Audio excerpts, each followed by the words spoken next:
السلام علیکم ورحمۃ اللہ وبرکاتہ۔ رب اشرح لی صدری ویسر لی امری واحلل عقدۃ من لسانی یفقہوا قولی۔ ناظرین، آج ہم بات کریں گے اللہ تعالیٰ کی وحدانیت پر۔ اللہ ایک ہے۔ اگر آپ کائنات کی تمام چیزوں پر غور کریں تو یہ بات بالکل عیاں ہو جائے گی۔ یقیناً ایک ہی خدا ہے جو آسمان و زمین کا مالک اور تمام چیزوں کا بادشاہ ہے۔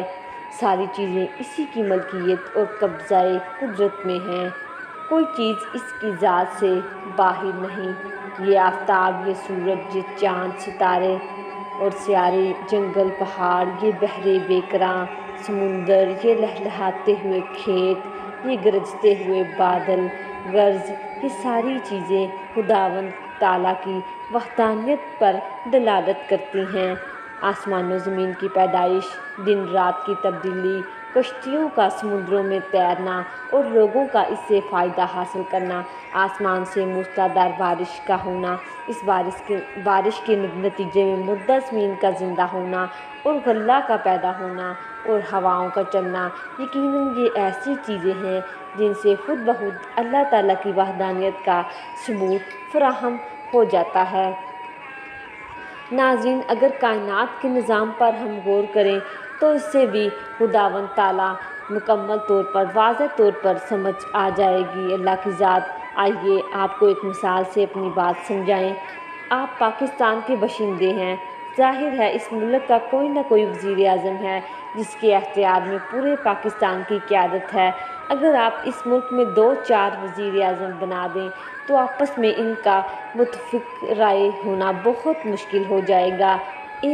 ایک کی رائے کچھ اور ہوگی اور دوسرے کی کچھ اور تیسرے کی بالکل ہی مخالف ہوگی۔ نتیجہ یہ ہوگا اس ملک کی قیادت مختلف حصوں میں بٹ جائے گی اور ایک نہ ایک دن اس ملک کا نام و نشان بھی صفحہ ہستی پر مٹ جائے گا۔ بالکل اسی طرح اگر اللہ تعالیٰ کا کوئی ہمسر، شریک، معاون، مددگار اور ساتھی ہوتا تو اس کائنات کا نظام درہم برہم ہو جاتا۔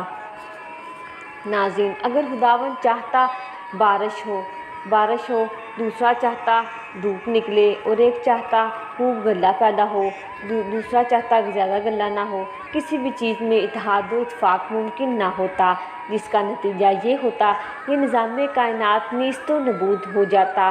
اس سے اندازہ ہوتا ہے کہ خدا ایک ہے، اللہ واحد ہے، اللہ رب العزت واحد ہے، وہ ایک ہے۔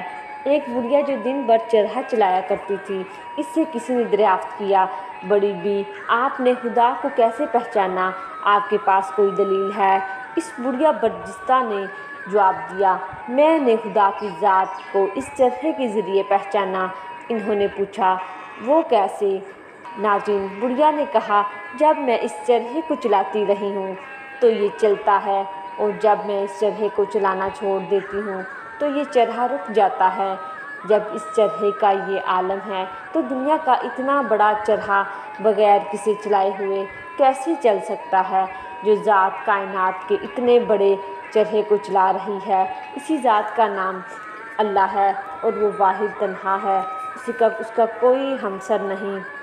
ناظرین، اقبال کا ایک شعر ہے، توحید کی امانت سینوں میں ہے ہمارے، توحید کی امانت سینوں میں ہے ہمارے، آسان نہیں مٹانا نام و نشاں ہمارا۔ ناظرین، اب تک کے لیے اتنا ہی۔ اپنا بہت سارا خیال رکھے گا۔ جزاکم اللہ خیر۔ آپ اسے سنیں اور لائک، شیئر، سبسکرائب کرنا مت بھولیے گا۔ السلام علیکم ورحمۃ اللہ وبرکاتہ۔ پاکستان ہمیشہ زندہ باد۔